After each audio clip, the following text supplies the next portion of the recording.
Good morning, or whatever the hell it is. Welcome back to the Housing Revolution. This is part 2, chapter 3, the inflationary effects of supply and demand in an elastic money supply system. If you haven't seen the previous 2 videos about inflation in a fixed money supply system and inflation in an elastic money supply system, I recommend you check them out first. If you have seen those videos, hopefully those concepts are starting to click for you now. So we're going to start off today with the basics of supply and demand. The supply of a product is how much of that product is available to buyers.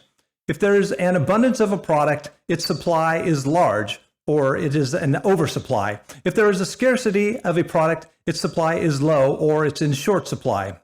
The demand of a product is the number of buyers that are wanting to buy a product and how badly they want that product. A product that is a necessity or is just plain old popular is in high demand. A product that isn't essential and that no one cares about is in low demand. Products that are in short supply can be sold more readily and at higher prices than products that are abundant, as long as there is an ample demand. In other words, when there isn't enough of something or some service that everyone wants and or needs, sellers of that product or service can successfully raise prices. And products that are in high demand can be sold at higher prices than products in low demand, as long as there is not an oversupply. For example, there's a very high demand for air, but we have such an oversupply of air that selling air would be a losing proposition. There is no market for selling air despite the high demand for air because there is a massive oversupply of air, and hopefully it will remain that way. Another example, 1971 Ford Pintos are in very low supply these days, but the demand for them is even lower.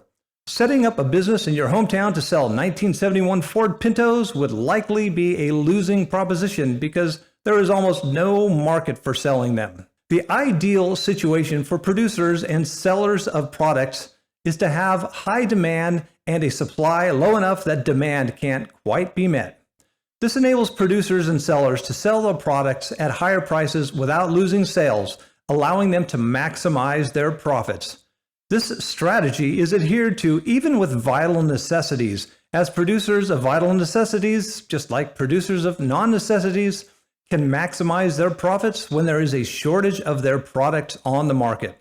So, another proven economic phenomenon is that products that are in low supply and high demand are subject to inflated sales prices. But as we learned earlier, inflation of such a product in a fixed money supply system is limited, as it must be equally offset by a decrease in its own sales or by price decreases or sales decreases in other sections of the economy or some combination thereof. In a fixed money supply system, something's always got to give in order for any prices to successfully inflate. However, if credit is injected into the economy, increasing the money supply, low supply, high demand product prices can inflate uninhibited. They can inflate without decreases to their own sales and without price and or sales decreases to other sections of the economy. The amount that low supply, high demand products can inflate in an elastic system is limited only by the amount of credit being injected into the economy. The more credit we allow, the more prices of low supply, high demand products are enabled to inflate. The inflationary effects of supply and demand in this case are unleashed by the credit-induced increases to the money supply. So what does this have to do with housing? A lot. Our hyperinflationary mortgage system has massively increased the money supply available specifically to land, housing, and commercial buildings.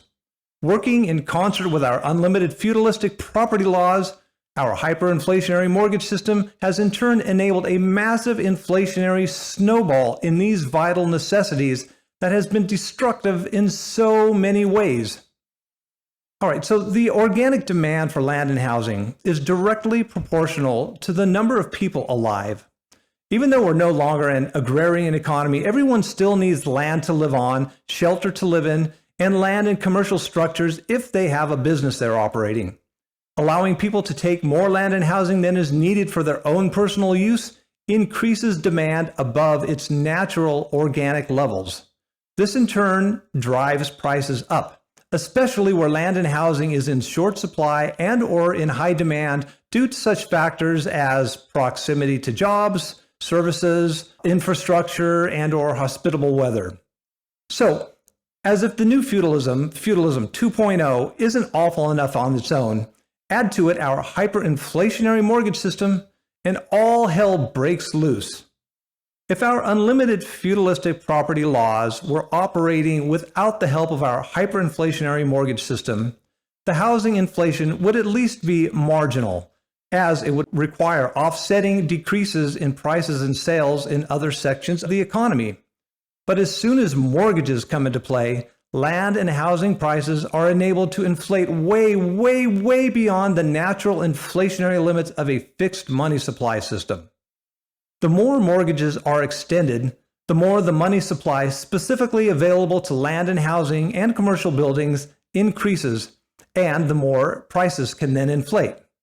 In low supply, high demand areas, mortgages enable land and housing prices to hyperinflate, to inflate much more than general inflation. This in turn attracts more and more investors, from individual investors owning only one property to huge corporations buying up as much housing as possible, which further consolidates land and housing into the hands of fewer and fewer players, further increasing the economic leverage that the monopolization of a vital necessity enables. The fewer people there are controlling a vital resource, the more power they have to charge higher prices. So this increase in investors drives up land and housing demand, which, coupled with their increased economic leverage, further inflates land and housing prices. These price increases necessitate increased credit usage via mortgages. This additional increase in mortgages further increases the money supply specific to land and housing, further inflating land and housing costs, which brings in more and more investors, etc., and the cycle just keeps going around and around. This self-perpetuating inflationary cycle typically does hit a brief deflationary period every 10 years or so when the proverbial bubble breaks, but prices typically bottom out much higher than at the previous cycle's low point, and prices soon begin to catch up to and rise above the previous cycle's high point. Again, it was completely inevitable that our land and housing system would get to the state of massive dysfunction it is currently in. The system would have been problematic enough with only our unlimited feudalistic property laws at play, or with only our inflationary mortgage system at play. But put those two lethal forces together, and the result is the housing monster we are contending with today that has not only spawned the affordable housing crisis, but whose tentacles have tainted our economy and country in so many different ways. So next week, we are going to focus on several of the myriad collateral damages. Once we've got a decent grasp on the broad scope of problems created by our unlimited feudalistic property laws working in concert with our hyperinflationary mortgage system, we will start talking about solutions. We'll scrutinize why the box-based solutions we've been focused on for many decades now have all failed. From there, we'll talk about what we must do going forward. Just remember, we cannot fix our affordable housing crisis for the long or short term without first dismantling our unlimited feudalistic property laws and our hyperinflationary mortgage system.